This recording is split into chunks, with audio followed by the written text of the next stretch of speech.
get home and you're tired and you don't really want to spend, an hour cooking. So what happens a lot of the time is I'll make something that doesn't take that much effort and time, or I'll make a big pot of it so I can eat it, every day of the week.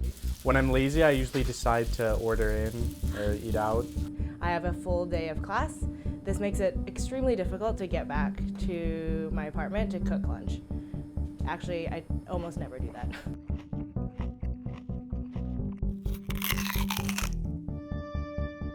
Every week I spend a lot of money eating out. I justify it saying I have a busy schedule. What's frustrating is even when I do cook, I'm making a huge batch that I finish in the next few days, but I end up eating the same meal and it gets boring. I try to think of a method where I could eat a variety of food for a cheap cost. Lunch Hack is an idea inspired by the sharing economy, the idea of pulling together resources to create more value. So this is the idea. I'm gonna ask 5 of my friends to cook a meal each, but instead of bringing the food home for themselves, they're gonna end up swapping lunches with each other. As a result, each student goes home with 5 different lunches for the next week. I feel like this would be an efficient way, but I don't know how well it will work in reality, so I'm curious to try it out today. Let's get started. I'm Sonnia. I'm a third year here at McGill.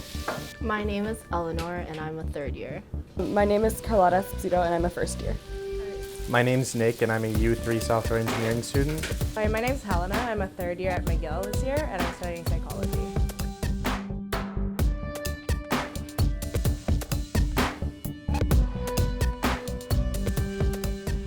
Today we were all given a budget of $15 to make 5 meals, so 5 lunches, which was $75 for the 5 of us. Shopping under that budget was actually proved challenging because these are ingredients that I usually have at home, like say rice or curry paste, because I made green curry today. So for me, since I'm a vegetarian, I eat a lot of vegetables, and the first thing I noticed when I went vegetarian is that I was spending so much less money, and that was including all the spices I bought. People think that like vegetables without a carb, without meat, can't be completely filling, and I completely disagree with that, just because I think roasted squash is the best with lettuce and salad. It's just so good. So I'm usually a really lazy chef, but when I do decide to cook, I usually cook a lot and put it in my freezer. I wasn't that much over budget, mainly because I bought a lot of spices. The main thing going into my budget was my rice, which if you buy in bulk, it'll be a lot cheaper, so you can get very much under budget with my meal.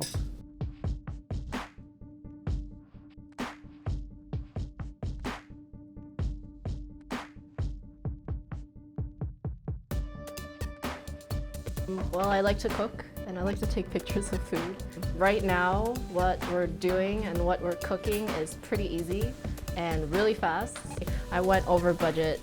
How it happened usually is just the meat, because meat is really expensive. But typically you can find a lot of discounts and deals at supermarkets.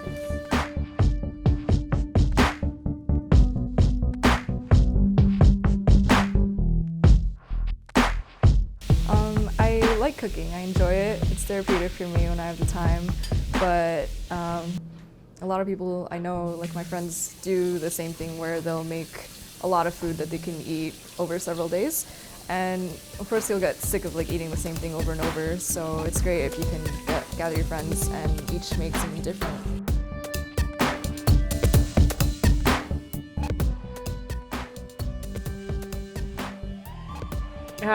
I really love cooking. I actually went to culinary school this summer in Paris, so I spent 5 weeks studying at Le Cordon Bleu, and now I'm back just cooking all the time, doing recipe testing, reviewing restaurants, whatnot. I really enjoy eating home-cooked meals over food on campus, so I think I would definitely try doing this with my roommates and other friends.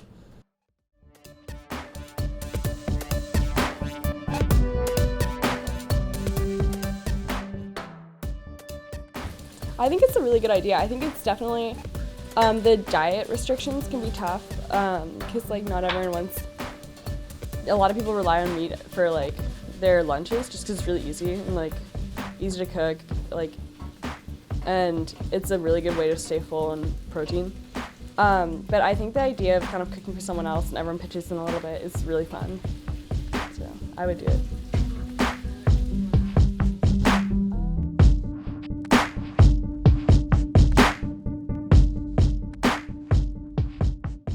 So I'm usually a really lazy chef, but when I do decide to cook, I usually cook a lot and put it in my freezer so I can warm it up later.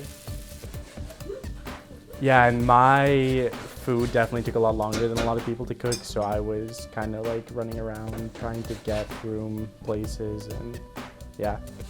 We had 5 people in one kitchen trying to use one stove, so that was a bit of a challenge.